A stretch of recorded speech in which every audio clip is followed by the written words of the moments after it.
En la tentación yo sé, Él me sostendrá. No podría estar de pie en la oscuridad, pues mi amor muy frágil es. Él me sostendrá. Él me sostendrá, Él me sostendrá, pues me ama el Salvador, Él me sostendrá.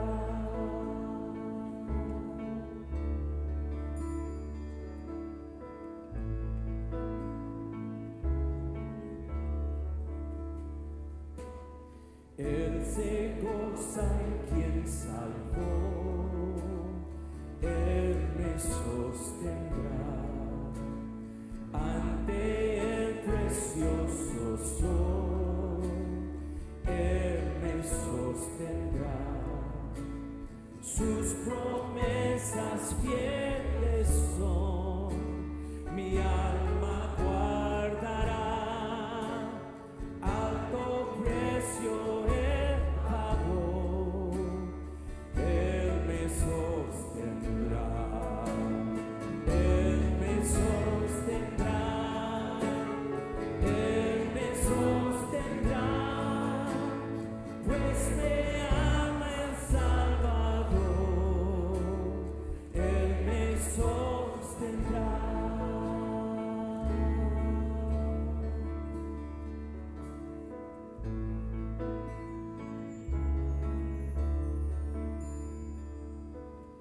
Él sufrió y por mí murió, Él me sostendrá. La justicia Él cumplió, Él me sostendrá. Vida eterna tengo en Él, Él me sostendrá. Hasta que le pueda ver, Él me sostendrá. Él me sostendrá. Él me sostendrá, pues me ama el Salvador. Él me sostendrá. Él me sostendrá. Él me sostendrá, pues me ama el Salvador. Él me sostendrá.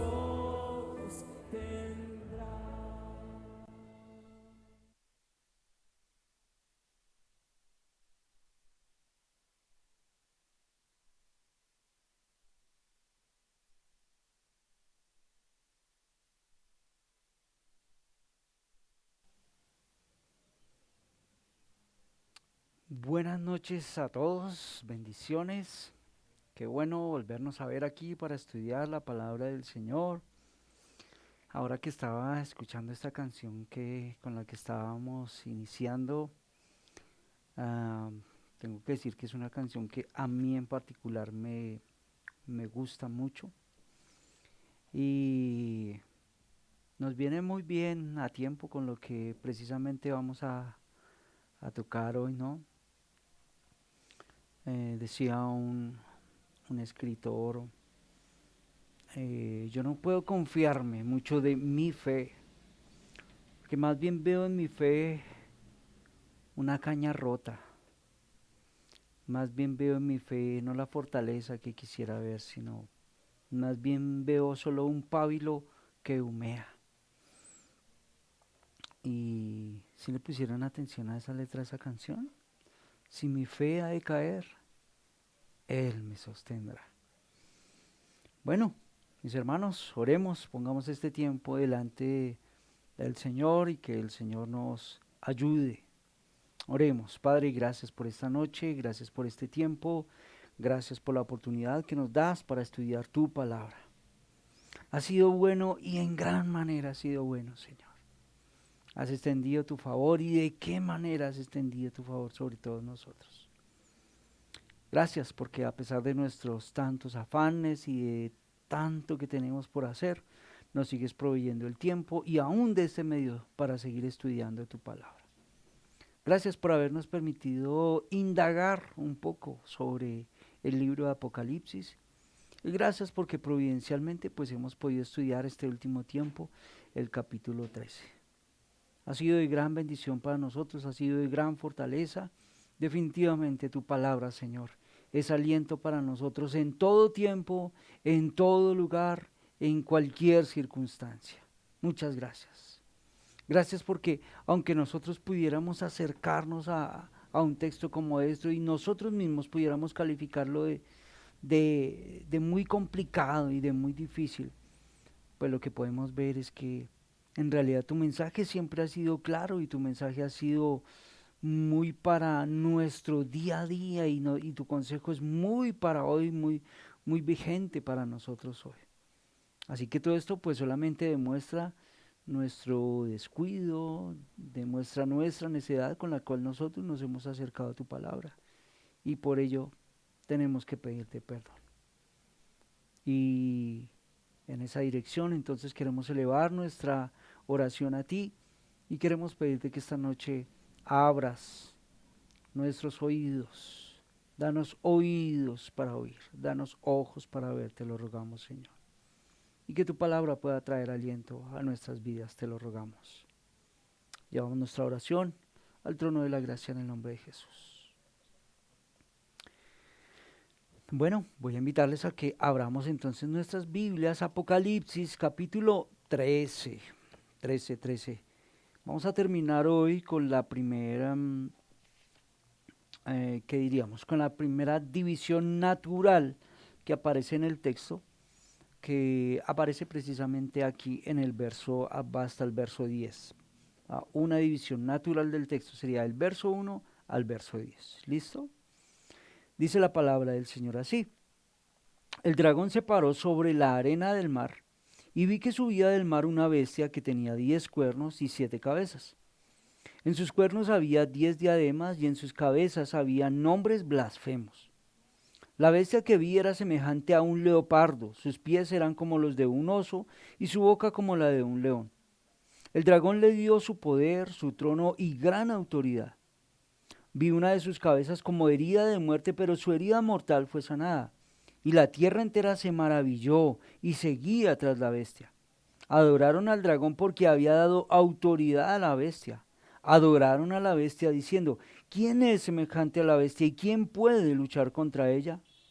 A la bestia se le dio una boca que hablaba palabras arrogantes y blasfemias, y se le dio autoridad para actuar durante 42 meses. Y abrió su boca con blasfemias contra Dios para blasfemar su nombre y su tabernáculo, es decir, contra los que moran en el cielo. Se le concedió hacer guerra contra los santos y vencerlos, y se le dio autoridad sobre toda tribu, pueblo, lengua y nación. Adorarán a la bestia todos los que moran en la tierra cuyos nombres no han sido escritos desde la fundación del mundo en el libro de la vida del Cordero que fue inmolado. Si alguno tiene oído, que oiga. Si alguien es destinado a la cautividad va. Si alguien ha de morir a espada ha de morir. Aquí está la perseverancia y la fe de los santos. Amén. Muy bien. Bueno, y solamente voy a hacer un pequeño repasito de cómo nosotros nos hemos acercado al texto y las cosas que hemos ido estudiando. Hemos visto la identidad de la bestia, eso lo vemos en los 2 primeros versos. Luego vamos a ver del verso 3 al verso 8 y nos hemos detenido mucho sobre ello para decir, bueno, ¿cuál es la actividad de la bestia? Y póngale mucha atención porque esta noche entonces vamos a terminar con el verso 9 y el verso 10. ¿Cuál debería ser la respuesta que Dios está esperando de los creyentes ante esta primera bestia en la que estamos aquí? ¿Cuál debería ser nuestra actitud? ¿Cómo deberíamos nosotros responder ante ello? Téngalo en cuenta porque vamos a ir en esa dirección esta noche, ¿de acuerdo? Entonces vamos a entrar ahí en este punto. ¿Cuál es la respuesta que Dios espera de los creyentes con respecto a esta bestia? Hemos dicho que es una bestia opresora, ¿no? Que es una bestia satánica. Hemos visto todas sus malvadas características. Y entonces vamos a enfatizar hoy el verso 9 y el verso 10. Mire cómo nos lo dice Juan, solamente verso 9 y verso 10. Si alguno tiene oído, que oiga. Si alguno es destinado a la cautividad va. Si alguien ha de morir a espada ha de morir. Aquí está la perseverancia y la fe de los santos. ¿Qué les parece esas palabras? Mientras yo las leía, yo dije, qué buenas palabras como para una canción. Así que ahí les dejo la inquietud a los que componen.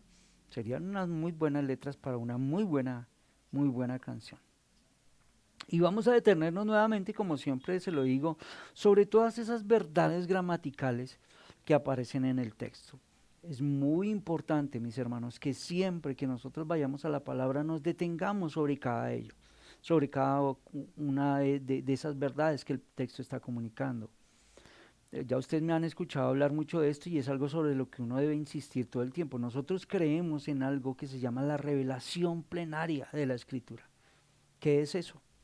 Bueno, que nosotros entendemos y confiamos en que cada palabra, cada frase, cada proposición que está ahí en la Escritura ha sido inspirada por el Señor. Cada una de esas palabras están ahí porque el Señor mismo las inspiró. Así que nosotros debemos ponerle mucha atención a esto. Y ya creo que, como ustedes se han dado cuenta, es muy importante detenernos a veces, por lo menos en el tiempo del verbo. ¿Cómo lo está diciendo? ¿En qué manera lo está comunicando? Y todo eso nos va equipando y todo eso nos va dando un camino seguro en el cual nosotros caminamos, en el cual nosotros marchamos para llegar a una correcta interpretación del texto. Así que eso como un consejo para los hermanos predicadores, para los hermanos que están en el ejercicio, para algunos que quizás nos estén escuchando de otro lugar y estén enseñando. Le animo a que sea muy juicioso, siempre con el texto, hermano, siempre muy juicioso. Si alguno, aquí hice algo que no había hecho. Si alguno tiene oído, que oiga. ¿No les parece a ustedes que esta es una frase muy familiar para nosotros? Es la misma frase que nosotros escuchamos constantemente. A ver, ¿dónde la hemos escuchado? La hemos escuchado en los evangelios, en las enseñanzas de parte de nuestro Señor Jesucristo. También el texto nos va a... Uy, otra vez la volví. También el texto nos va a recordar las cartas que Jesús va a enviar a las 7 iglesias. Si nosotros tenemos la oportunidad de ir al capítulo 2, al capítulo 3, van ustedes a ver cómo todo el tiempo se está repitiendo esa pequeña frase. El que tiene oído, oiga. Y bueno, ¿qué sentido tiene esa frase? O sea, ¿qué conlleva esa frase? Bueno, lo que el Señor quiere hacer con esa sencilla frase, tanto en los evangelios como lo encontramos aquí en Apocalipsis, es alertar de algo importante que está por venir, de algo importante que los creyentes deben prestar atención, debe ser escuchado. Es una frase que no puede pasar desapercibido. El que tiene oído para oír, oiga, es lo normal. Y estas palabras se refieren primero a lo que se ha dicho en los versos que lo han precedido. O sea, tendríamos que nuevamente volver a repasar, pues ya nosotros lo hemos estudiado cuidadosamente, ¿qué ha dicho el Señor hasta el verso 6? ¿Cierto? Pero esa frase también nos va a servir como un puente para lo que viene, para lo que vamos a seguir escuchando, para lo que vamos a seguir leyendo. Así que mucho cuidado con eso. Entonces, ¿cuál era la intención? Bueno, el Señor quería que los creyentes en el primer siglo y nosotros el día de hoy, mis hermanos, Eh, Recuerden que es una aplicación que es una aplicación del texto de la cual eh, nosotros debemos ir al texto entendiendo que el texto tiene que ver con nosotros hoy. ¿Listo? Así que cuando el Señor dice, el que tiene oído para oír, que oiga, está llamando nuestra atención. Nosotros debemos prestar atención a esas palabras, porque el escenario del verso 1 al verso 8 no es algo que ocurrirá solo en un momento futuro, como algunas personas piensan, sino que está hoy sucediendo en medio de nosotros. Y si nos vamos al contexto del apóstol Juan, pues esto era lo que estaba sucediendo en medio de las 7 iglesias. Así que a la luz de lo narrado en estos primeros 8 versos, Juan se dirige a esos lectores con la misma exhortación que con la que se dirigió a ellos al final de cada una de las cartas. Si alguno tiene oído, oiga. Esas palabras nosotros las vamos a encontrar por ahí en un profeta mayor, por ejemplo en Isaías capítulo 6, la vamos a encontrar en Marcos, en Lucas, en Mateo. La exhortación alude al hecho que el mensaje de Juan va a iluminar a algunos, mientras cegará también a otros. Los que no tienen oídos se endurecerán aún mucho más con las palabras que hemos leído del verso 1 al verso 8. Pero el mandato de dejarle oír tiene la intención de sacudir a los verdaderos creyentes atrapados en una complacencia comprometedora de la mayoría. Aquellos que regresen a la realidad espiritual recibirán la revelación de Dios en el libro y discernirán la peligrosa realidad de la naturaleza satánica, de las instituciones paganas a las que podrían también verse tentados en algún momento a adaptarse. Y entonces vamos a encontrar en estas palabras que se exhorta a creyentes genuinos. Es a ellos a los que se les está hablando. Y se les está diciendo, mire, ustedes deben discernir la adoración verdadera de esa adoración falsa y ustedes deben perseverar en la fe. El mensaje del versículo 8 en realidad es claro, es diáfano. Quiero que lo leamos nuevamente. Eso ya nos detuvimos sobre ese verso hace 8 días. Adorarán a la bestia todos los que moran en la tierra cuyos nombres no han sido escritos desde la fundación del mundo en el libro de la vida del Cordero que fue inmolado. El Señor está del lado de su pueblo en la tierra. Que tomen nota todos los que oigan estas palabras confortadoras, porque por medio de su siervo Juan, el Señor entonces se va a dirigir a ellos.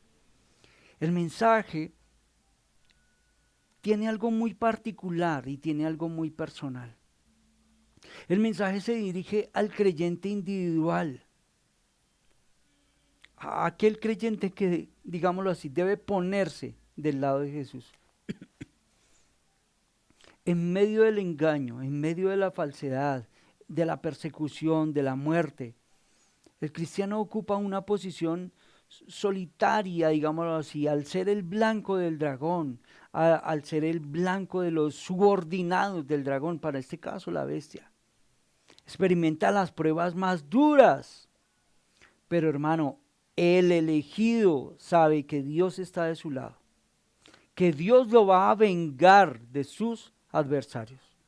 Así que la exhortación del verso 9 se refiere no solo a los versículos anteriores, sino también a algo muy especial. Y es a lo que nos va a decir el siguiente verso, el verso 10. Y podemos nosotros decir esto, el verso se está refiriendo a este decreto que se va a comunicar en el verso 10. Así que, ¿qué dice el verso 10? Bueno, vamos allí juntos. Dice el verso: si alguien es destinado a la cautividad va. Si alguien ha de morir a espada ha de morir. Aquí está la perseverancia y la fe de los santos. Muy especial eso, ¿no? Si alguno va en cautividad, Este es un proverbio muy probablemente que hace una alusión y que hace una paráfrasis a unos textos que nosotros vamos a encontrar en un profeta mayor. Y quiero que miremos esos textos para mirar cómo se le ha comunicado al profeta y qué ha querido decir con el profeta ya. Vamos a buscar Jeremías 15. Jeremías 15, verso 2. Y luego vamos a ir a Jeremías 43, 11. 15, 2. Dice así. Y cuando te digan, ¿a dónde iremos? Le responderás, así dice el Señor, los destinados para la muerte, a la muerte. Los destinados para la espada, a la espada. Los destinados para el hambre, al hambre. Y los destinados para el cautiverio, al cautiverio. Vamos, 43, verso 11. Esta noche no sé si yo tengo la inspiración alborotada, pero qué buenas palabras para componer una canción. Lo que pasa es que ya no tengo tiempo de componer y si no lo hacía. 43:11 dice así: vendrá y herirá a la tierra de Egipto, los que sean para la muerte, a la muerte, los que para el cautiverio, al cautiverio, y los que para la espada, a la espada. ¿Se notan ustedes cómo estos versos nos están diciendo lo mismo? Jeremías profetiza a Judá que Dios ha destinado, esto suena fuerte, que Dios ha destinado a su pueblo para ir al cautiverio y sufrir la espada. Dios les dice lo que les va a suceder. Es más, Dios les dice lo que Dios había traído sobre ellos. ¿Por qué? Bueno, pues por causa de su pecado, por causa de su rebeldía, por su incredulidad contra el Señor. Por causa de su pecado contra Dios iba a traer sobre ellos la muerte, el hambre, la espada y el cautiverio. Y lo que el pueblo debía entender es precisamente esto y aceptarlo. ¿Por qué? Pues porque era Dios quien lo había traído a sus vidas. Son terribles, la sentencia del Señor es difícil sobre su pueblo. Dios ya no escuchará más las intercesiones por su pueblo pecador, sino que estaba a punto de castigarlos. Vuelvo a decirlo, con muerte, con espada, hambre, exilio. Bueno, eso es lo que el Señor le está diciendo a los creyentes aquí en Apocalipsis. Por supuesto, no por causa de su pecado. Vuelvo a decir, eso fue allá con Judá, con el mensaje de Jeremías. Y entonces aquí, ¿cómo es? Bueno, aquí es para mostrarle al mundo el amor de los creyentes por el Señor. Juan dirige a los cristianos se dirige a los cristianos que sufren, a esos cristianos que están viviendo el azote de la cárcel, a esos creyentes que están pasando por la muerte, a esos creyentes que están siendo sentenciados a muerte. Y escribe a todos esos santos para alentarlos en su sufrimiento por el Señor. Varios textos de los profetas mayores afirman que un remanente fiel sufrirá el castigo del cautiverio. No vamos a leerlo esta noche por tiempo, pero para los que toman apuntes, Ezequiel 14, por ejemplo, Ezequiel 14 del 12 al 23, le animo a que usted lo lea luego con calma. Allí especialmente se aclara este asunto. Ese texto de Ezequiel nosotros ya lo hemos estudiado en Apocalipsis 6. Le animo a que usted después lea Apocalipsis 6, aunque nosotros ya lo hemos estudiado allí. Así que ese texto de Ezequiel, con su idea original de castigar por un lado a los incrédulos, pero por otro lado refinar a los creyentes, ¿con qué método? Con el sufrimiento. Y entonces el énfasis aquí, como en otros textos de Apocalipsis, está más en el sufrimiento del pueblo de Dios que en el castigo de los malvados. A algunas personas esto no les gusta. Algunas personas por eso a veces prefieren hacer ciertas interpretaciones para sacar al pueblo del Señor cuando venga la lucha, cuando venga la prueba, cuando venga la confrontación. Es mejor sacarlo porque no nos gusta sufrir, no nos gusta comunicarle a las personas esto. Pero esto es lo que ellos deben oír con atención. ¿Qué es lo que les está diciendo Juan? Satanás los quiere destruir. Y para destruirlo, ¿sabe qué ha hecho el dragón? Ha llamado a esta bestia, una bestia que sube del mar, una bestia terrible, poderosa. Una bestia que, como ya vimos, profesa ser Dios, pero no se conforma con solo eso, sino que busca la adoración de todos los hombres. Y le dice a los cristianos, y contra ustedes se va a oponer y los va a perseguir. Y casi que la bestia va a hacer sus propios decretos también sobre los creyentes. Y entonces nosotros aquí podemos preguntar, ¿qué deben hacer los creyentes entonces? ¿Cómo deben responder los creyentes ante ese ataque de la bestia? Y la respuesta del Señor es muy especial. Si alguno va en cautividad, es decir, si algunos creyentes los han de meter a la cárcel por causa de su fe, por negarse a sujetarse a las órdenes de esta bestia impía, el Señor espera de ellos que vayan a la cárcel. Si van en cautividad, va en cautividad. ¿Qué tal esas palabras? Muy especiales, ¿no? La exhortación en el verso 9 se usó repetidamente en las cartas para animar a los hermanos a no transigir, a soportar las consecuencias del sufrimiento por causa de su fe. Miremos algunos textos y recordémoslos, porque nosotros siempre hemos estado leyendo estos textos, pero es importante que recordemos cómo Juan ya lo ha ido comunicando. Es una idea que para cuando nosotros llegamos a este capítulo, es una idea que ya debe venir madurada, porque él lo ha estado comunicando todo el tiempo. Mira, vamos a hacer un repasito así rápido. Vaya allí. Apocalipsis 1, verso 9. Mire, Juan a las, 9.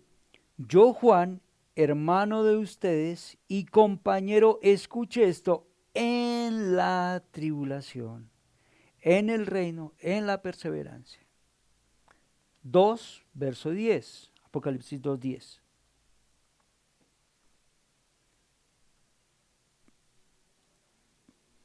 Ya me perdí el 10, ya. No temas lo que estás por sufrir. Yo te digo que el diablo echará a algunos de ustedes en la cárcel para que sean probados y tendrán tribulación por 10 días. Sé fiel hasta la muerte y yo te daré la corona de la vida. 6, verso 9 de Apocalipsis, todo Apocalipsis, ¿no?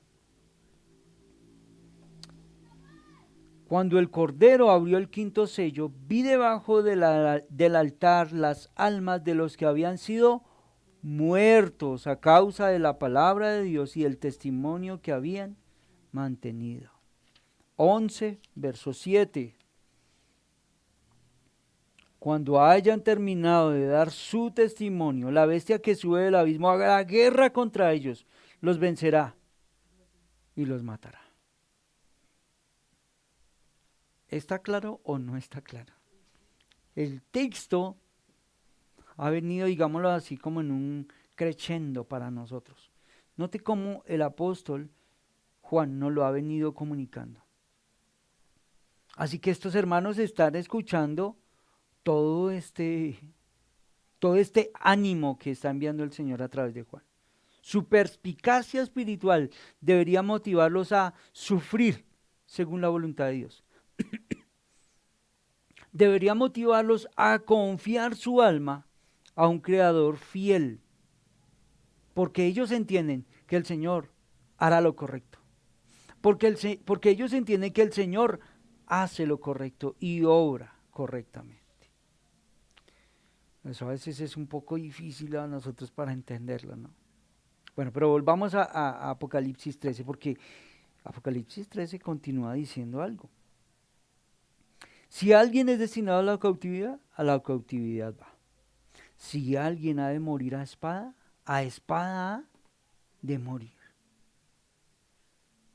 ¿Qué tal esas palabras?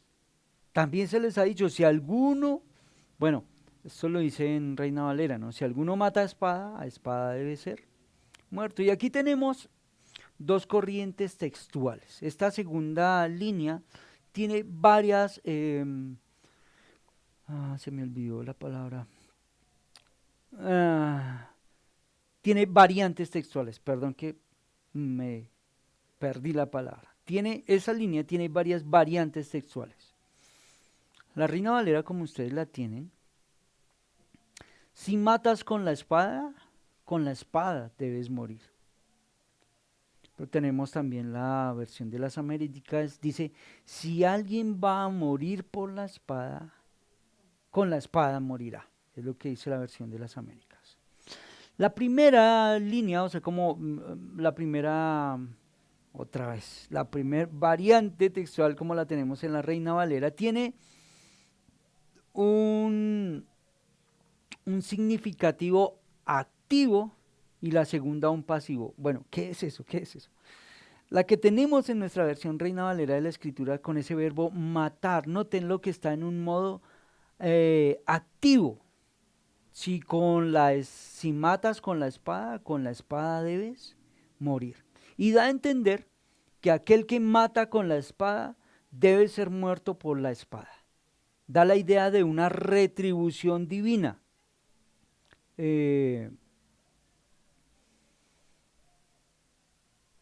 Da la idea de esa retribución contra aquellos que mataron, martirizaron, asesinaron, oprimieron a los creyentes. Esta primera expresa como esa ley del castigo, ¿no? La ley de devolver golpe por golpe. Recordarán ustedes que Jesús dijo a Pedro en Getsemaní, los que a hierro mata, a hierro mueren. Numerosos comentaristas apoyan esta lectura y apoyan esta dirección de este texto de Reina Valera. La segunda variante pide una perseverancia paciente y armoniza con la primera línea de alusión al Antiguo Testamento. Así que, en particular, yo creo que estaba en mejor dirección y por eso nosotros la tenemos de esa manera en la Biblia de las Américas. Leámosla nuevamente. Mire cómo está aquí en la Reina de las Américas, en la Biblia de las Américas. Si alguien es destinado a la cautividad va. Si alguien ha de morir a espada ha de morir. Noten que aquí tenemos el modo de ese verbo matar en pasivo. Y tenemos aquí la idea de un martirio cristiano. ¿Qué es eso? Es decir, no solo se nos está llamando a aceptar la cárcel por causa de nuestra fe, sino también la muerte.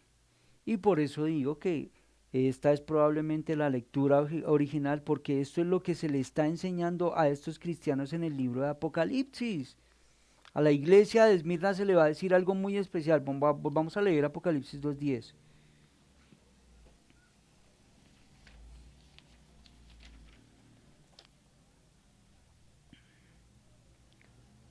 No temas lo que estás por sufrir. Yo te digo que el diablo echará a algunos de ustedes en la cárcel para que sean probados y tendrán tribulación por 10 días. Sé fiel hasta la muerte y yo te daré la corona de vida. Si alguno es destinado a la cautividad va.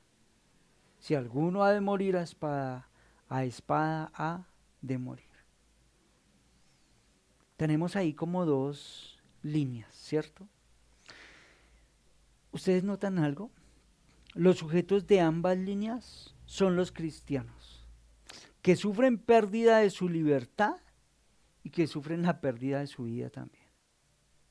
Estas dos líneas, hermano, expresan que los cristianos experimentan dificultades cuando el diablo desencadena su furia contra ellos.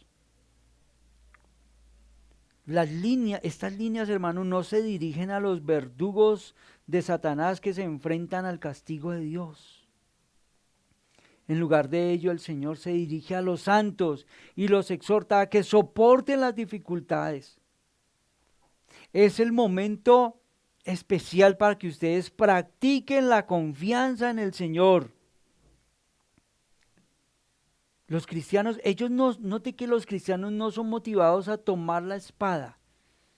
Más bien lo del creyente es motivado a confiar y a permitir que Dios sea su defensor. Es importante que nosotros vayamos recordando unas cosas que hemos venido repitiendo todo el tiempo. Mi hermano, no es Satanás quien gobierna en esta tierra. Ha dicho el Señor, mía es la venganza. Ahora que también nosotros deberíamos pensar que el Señor no le está diciendo a estos hermanos, defiéndanse, tomen la espada. Deberíamos pensar más bien que este pequeño grupo de los seguidores de Cristo, donde en el primer siglo no hubiera podido conseguir nada de haber tomado las armas contra un imperio tan poderoso como el romano. Entonces note que el Señor los llamó no a una resistencia activa, más bien a una perseverancia paciente. Y aquí es donde recordamos que Satanás no tiene esta prerrogativa de matar. Solo puede hacer lo que Dios le permite hacer. La cautividad y la muerte, mis hermanos, siempre ha sido la suerte de los cristianos, de aquellos que deciden vivir fielmente al Señor, de aquellos que están viviendo sus vidas en obediencia a Dios. Y llegamos a la frase final, ¿no? Vamos, nuevamente, Apocalipsis 13.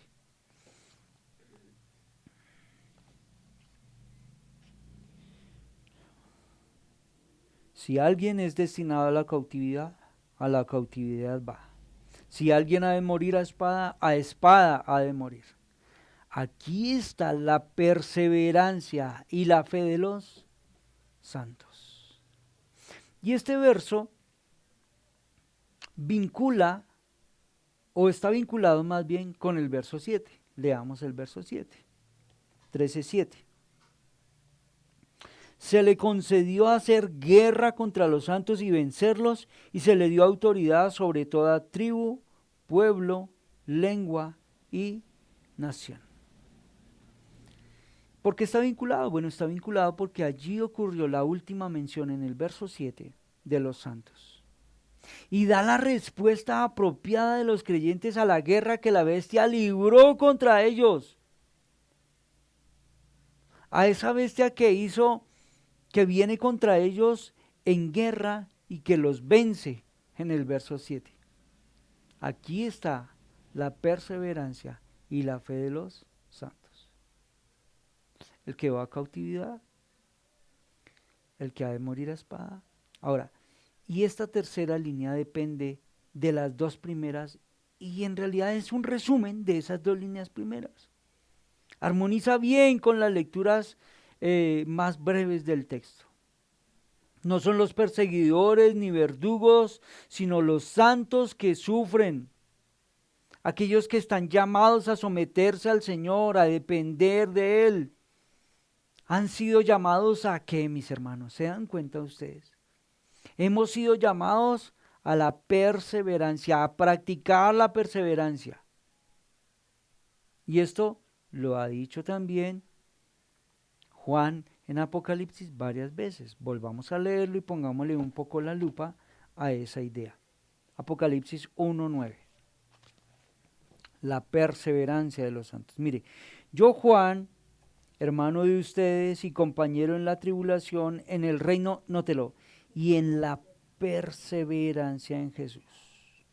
Me encontraba en la isla. Capítulo 2, verso 2 y verso 3. Yo conozco tus obras, tu fatiga, nótelo, y tu perseverancia, y que no puedes soportar a los malos, y has sometido a prueba a los que se dicen ser apóstoles, y no lo son, y los has hallado mentirosos. Verso 10, verso 3. Tienes perseverancia, y has sufrido por mi nombre, y no has desmayado. Ahí mismo, 2:19. Yo conozco tus obras, tu amor, tu fe, tu servicio. ¿Lo notaron? Y tu perseverancia. Y que tus obras recientes son mayores que las primeras. Capítulo 3, verso 10. Porque has guardado la palabra de mi perseverancia. Yo también te guardaré de la hora de la prueba, esa hora que está por venir sobre todo el mundo para poner a prueba a los que habitan sobre la tierra. Se ha llamado a los creyentes, llegó el momento para que ustedes practiquen la perseverancia. Y eso Juan lo ha venido diciendo todo el tiempo. Juan dice, aquí está la paciencia. Bueno, literalmente dice, la perseverancia y la fe de los santos. En sujetarse a la voluntad divina. En sujetarse a una providencia divina que permite que estas cosas le ocurran a los suyos en esta vida. ¿En bajar su cabeza? Sí, en bajar su cabeza y responder pacíficamente a los ataques de la bestia, porque ellos están entendiendo que todo esto ha venido ¿por causa de qué? Por causa de su fe. Y ellos todos tienen que estar con su mente clara, confiando que sus destinos, que nuestros destinos, el creyente debe estar confiado en lo mismo, que nuestros destinos están seguros en Cristo Jesús. Y como hemos dicho desde el principio, este es el mensaje de todo el libro de Apocalipsis. Si Dios es el vencedor y ha vencido a Satanás de una vez por todas en Cristo, sí, mi hermano, Él es el soberano del universo, entonces no hay para el cristiano otra cosa más que hacer, sino que perseverar en la fe, venga lo que venga. La bestia va a intentar atacarnos por aquí, por aquí, por aquí. Va a utilizar todas sus estrategias. El Señor les dice, deben perseverar en la fe. Y así como tal perseverancia significa que Juan estaba en un reino, pero en un reino en medio de la tribulación, así como lo leímos en Apocalipsis 1:9, también significaba lo mismo para sus lectores. Se dan cuenta que él les dice, leámoslo mejor. 1:9. Dice, yo Juan, hermano de ustedes y compañero en la tribulación, si notan esas palabras, en el reino y en la perseverancia. Y ellos están diciendo, sí, estamos viviendo lo mismo con Juan. Estas cosas deben suceder, sí, pero los creyentes deben perseverar en su fe y no ceder. Este sería un buen momento para nosotros hablar de la perseverancia de los santos, ¿no? Solamente pensemos por unas líneas, unas pocas líneas para hablar de la perseverancia de los santos. Porque a veces nombramos mucho eso y hablamos mucho de eso, pero ¿qué es eso? ¿Qué es eso? ¿Se dan cuenta cómo en un contexto de Apocalipsis esas palabras y esa frase, esa línea de la perseverancia de los santos, toma un sabor diferente? Pensamos en el concepto de la perseverancia de los santos como una verdad teológica con la seguridad de la posición del creyente en Cristo. Sin embargo, noten que este versículo nos muestra que la perseverancia se supera ¿en qué momento? En momentos de prueba, de dificultad, incluso de persecución. Mis hermanos, nosotros a veces caemos en la trampa de pensar que las doctrinas bíblicas son teóricas, sin darnos cuenta que cada verdad bíblica debe hacerse una realidad en nuestras vidas. A veces somos nosotros mismos los que hemos dicho, uy no, esto es alta teología. Recuerdo que Spurgeon decía, ¿y quién es usted para llamarla alta o baja teología? A veces nos acercamos a esas verdades y dicen, no, es que son verdades tan altas que No, no, no, no, no porque sean verdades profundas, tienen que dejar de ser verdades prácticas en nosotros todo el tiempo, hermano. Algunos creyentes pueden pedirle a Dios que los libere de la prueba. Sí, pero a menudo es la prueba la que prueba la autenticidad de nuestra fe y da como resultado que el Señor sea glorificado en medio de ello. Hay un texto muy especial en esa dirección, leámoslo. Primera de Pedro 1:7.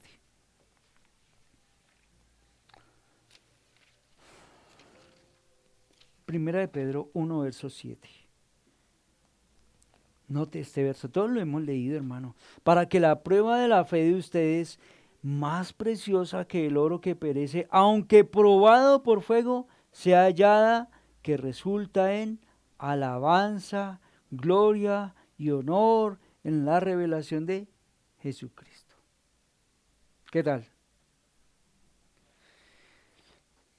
Así que ya que estamos hablando de alta doctrina, pensemos en algunas aplicaciones de todo esto. Bueno, y todo esto que tiene que ver con nosotros, bueno, ya vimos que tiene que ver mucho con nosotros. Miren mis hermanos, nosotros debemos entender cuál es nuestra relación con nuestro gobierno, con nuestras autoridades, con el Estado, con los gobiernos de este mundo. Creo que todos nosotros entendemos y aceptamos que Dios nos ordena sujetarnos a nuestros gobernantes. Si hay reglas en la ciudad, nosotros nos adherimos, nos sometemos a esas reglas que están en la ciudad, porque el Señor nos ha dicho sujétense a esas autoridades. Si de pronto hay algún niño que esté escuchando la enseñanza de Apocalipsis, si el Señor te ha puesto a estudiar en un colegio, en una escuela, tú debes someterte a los profesores, al profesor del colegio, porque nosotros como creyentes entendemos que esa profesora, que ese profesor que está allí ha sido puesto como autoridad por el Señor. ¿Listo, muchachos? Pero ¿qué pasa, mis hermanos, cuando el Estado empieza a ir en contra de Dios? A imponer leyes y reglamentos que van en contra de la palabra de Dios.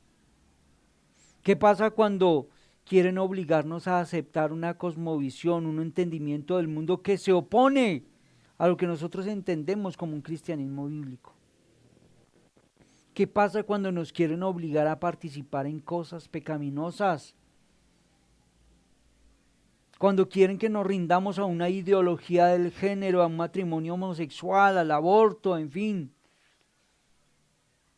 ¿Qué pasa cuando en nuestro trabajo se nos obliga a asistir a cursos de identidad de género, de ideología de género para adoctrinarnos? ¿Nosotros nos oponemos? ¿O más bien vamos a ir y vamos a... No, pues sí, todo el mundo tiene derecho a tener sus ideas ya. ¿Qué pasa, mis hermanos, cuando se empieza a amenazar a los creyentes con multas, cárceles? Y así como lo hemos leído aquí, quizás en un futuro la muerte. Despido de nuestros trabajos por nuestra oposición a todo eso. Ah, ya todo tiene un sabor diferente, ¿no? Ya todo como que va cambiando. Nosotros no podemos olvidar que el llamado del cristiano es imitar a Cristo. ¿Qué hacía el Señor cuando le maldecían? No respondía con maldición. Cuando padecía, no maldecía, más bien ¿qué era lo que hacía? ¿Recuerdan? Leámoslo, 1 de Pedro 2:23.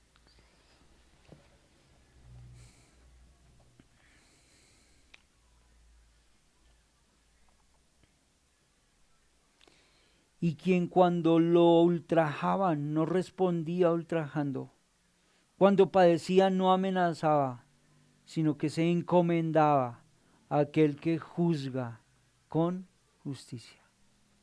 Y así fue a la cruz, habiendo sido acusado injustamente, y se sujetó a la muerte para que el Padre fuera glorificado. No lo sabemos, mis hermanos, no lo sabemos. Pero quizás nos llegará el tiempo de sufrir por nuestra fe. Quizás en nuestro país va a llegar ese tiempo. Y lo más fácil para dejar de sufrir pues sería pues comprometernos simplemente con el mundo. No, pues simplemente nosotros cedemos para que todos estemos tranquilos, para que todos vivamos en paz. Eso es lo que quiere la bestia y eso se llama apostasía. Nosotros debemos entender, hermano, que lo que venga a nuestra vida viene ¿de quién? De Dios. Es más, el Señor nunca, ¿se dan cuenta ustedes que el Señor nunca nos ha mandado a hacer guerra contra la bestia? No dice, vaya, hagan guerra contra la... No, esa no es nuestra labor. Ese es el trabajo de Dios. Más bien, el Señor viene y nos dice, vivan fielmente, perseveren en su testimonio.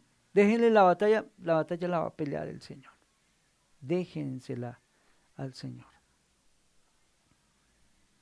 Muy posiblemente, mis hermanos, nosotros tengamos que enfrentar días fuertes en tribulación. Y quiera el Señor que todo esto con lo que nosotros nos estábamos equipando hoy sirva para que el momento de la lucha, de la prueba, venga esa fortaleza del Señor, venga esa esperanza del Señor y nosotros decimos, el Señor ya nos lo había dicho. El Señor ya había dicho que esto vendría. Termino con esto. No sé si ustedes recuerdan en algún momento, no sé hace cuánto les referí esto. Hay unos pasteleros cristianos, hermanos. Ahora ya no recuerdo si es en Canadá o es en Estados Unidos. Y han venido parejas de homosexuales. Queremos que nos haga este pastel y que nos haga esta torta para nuestro matrimonio. Y ellos pues simplemente han dicho no, no queremos participar de sus celebraciones. Y ya le ha pasado no una ni dos veces. Y sabe que estos pasteleros han sido demandados frente a las autoridades porque ellos no han querido hacer sus pasteles para esos matrimonios homosexuales. Y han tenido que utilizar de sus propios recursos, de sus ganancias, de su bolsillo, pagar abogados para ellos poder defenderse. Porque han venido contra ellos. Pueden venir tiempos difíciles, hermano. No sé, alguno de ustedes quizás. Quizás aún podría haber algunos hermanos en nuestra nación, en diferentes ciudades, en diferentes lugares, que ya estén padeciendo por esto. El Señor viene y les dice, aquí está la perseverancia y la fe de los santos. Ustedes deben fortalecerse y deben permanecer en ello. Y eso es lo que el Señor nos dice hoy. Hago una acotación al lado, porque yo no los estoy enviando hoy a perseverar en sus fuerzas, a creer en sus fuerzas que nosotros vamos a, o sea, de esto vamos a salir adelante solo nosotros. Nosotros perseveramos porque entendemos que es el Señor el que nos preserva. Así que podemos decirnos nosotros como creyentes, vamos a perseverar en la fe, por supuesto, entendiendo que no es en nuestras fuerzas, sino que viene nuestro Señor en nuestra ayuda. Y Él nos preserva, porque nosotros podremos perseverar, porque el Señor tiene sus brazos extendidos, sus manos extendidas para preservar al creyente. Se fue el tiempo, mis hermanos, así que vamos a parar aquí hoy. Y como les digo, esa sería como la primera división natural del texto hasta el verso 10, y si el Señor así lo permite, dentro de 8 días, entonces continuaremos con nuestro estudio. Oramos, oremos. Padre, gracias por tu palabra esta noche. Sí, Señor, tu palabra trae ánimo, tu otra palabra trae fortaleza a nuestras vidas, a nuestros corazones esta noche. Sí, aunque entendemos que los textos que podemos encontrar aquí en Apocalipsis pueden ser textos un poco difíciles, hoy vamos entendiendo qué gran esperanza nosotros encontramos al poder discernir tranquilamente y calmadamente todas estas verdades de la Escritura. Mi Señor,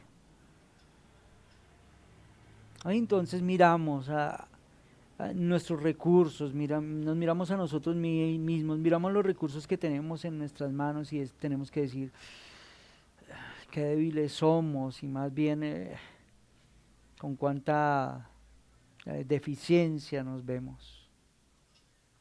Sin embargo, nuestros ojos se levantan y podemos mirar al Altísimo, al Autor, al Consumador de la fe, y podemos estar seguros que nuestra victoria es total, es completa en Cristo. A pesar de lo que podamos sufrir hoy, a pesar de lo que podamos afrontar hoy, a pesar de las dificultades, la prueba. Gracias porque hoy, como decía el apóstol, cual nosotros podemos decir, hoy podemos perseverar en la fe, perseverar en ti. Y hoy vamos entendiendo, Señor, que nosotros podemos perseverar porque tú vienes en nuestra ayuda y tú vienes a preservarnos. Ayúdanos, Señor, por favor. Fortalécenos, Señor, que todas estas verdades puedan quedar instaladas en nuestra mente, en nuestro corazón. Necesitamos de la provisión de tu Espíritu, Padre, para poder vivir y aprender a vivir en medio de un mundo malo, en medio de un mundo hostil, en medio de un mundo que viene contra nosotros, en medio de un mundo que viene contra la iglesia, en un mundo que tiene como objetivo perseguir al creyente, perseguir al cristiano. No sabemos qué tiempos vengan sobre nuestra nación. Por favor, ayúdanos, ayúdanos y súplenos, te lo pedimos, Señor. Gracias por esta noche. Gracias por tu palabra. Que tu palabra traiga aliento para todos nosotros. Te lo rogamos en el nombre de Jesús. Amén. Muy bien, mis hermanos, gracias por estar siempre tan animados y tan juiciosos estudiando la palabra del Señor. Pedimos disculpas. Hace 8 días tuvimos algunos inconvenientes técnicos y por eso no salió a tiempo el video. Pero ustedes saben que tratamos de ser muy disciplinados con nuestro tiempo el día jueves. Así que gracias a todos los que se esfuerzan y a todos los que están siguiendo el estudio. Esperamos que el Señor nos siga ayudando. Como anuncios, bueno, nuestros anuncios regulares. El día domingo, 7:30 de la mañana, 9 de la mañana nuestra segunda reunión. Esperamos que ustedes se animen, que preparen el tiempo para ir. Estamos tocando un tema muy especial y es el tema de la doctrina del Espíritu Santo. Así que esperamos que el Señor nos ayude y nos dé un buen tiempo de palabra el día domingo. Creemos que sí, que viene el consejo del Señor a tiempo. Y algo muy especial que quiero recalcar para todos. Este lunes 18 de octubre, que es lunes festivo, les animamos para que nos acompañen en un tiempo de ayuno que tendremos en la iglesia. Empezará a las 8 de la mañana, tendremos un pastor invitado para que comparta las enseñanzas. Aún no sé si de pronto esas enseñanzas vayamos a poder grabarlas, no me comprometo, vamos a ver qué podemos hacer con la logística, pero les animamos a todos a que aparten su tiempo y podamos estar un tiempito de oración, un tiempo de comunión con los hermanos, de estudio de la palabra, donde podamos ser animados, fortalecidos, traer nuestras peticiones al Señor y podamos tener un buen tiempo juntos. Así que les animamos a ello. Mis hermanos, que tengan una feliz noche, el Señor les bendiga y hasta el próximo jueves en nuestro estudio de Apocalipsis. Chao, bendiciones.